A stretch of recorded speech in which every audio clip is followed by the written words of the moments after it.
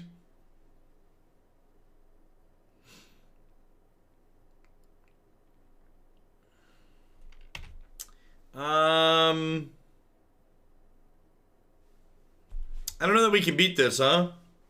Are we just dead?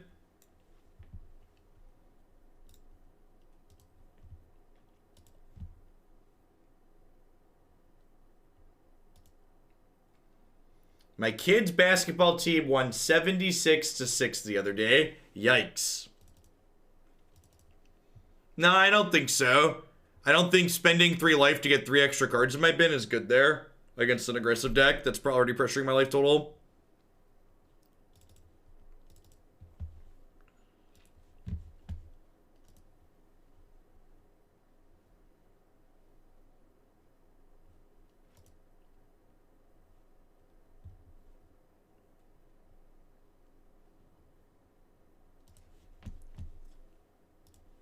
Scottish Reaver, thank you for the 5 months of support. I appreciate that. Welcome back. I think I mulligan this, right? It doesn't have any of our combo pieces. It's also like missing green mana. You think I can get my 7 back? Do you think if I ask really nicely, I can get my 7 back?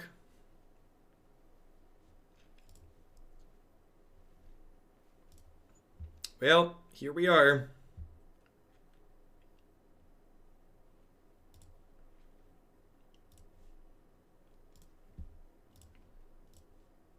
I'm all alone, there's no one here beside me. Do do do do do do. Oh.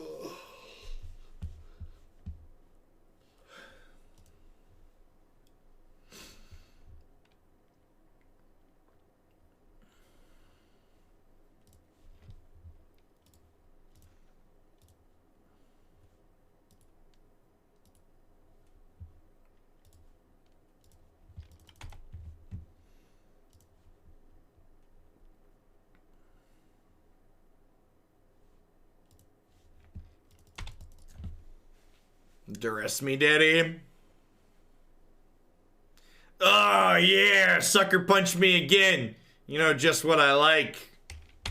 You know just what I like. Hit me in the face. Morning, Butters.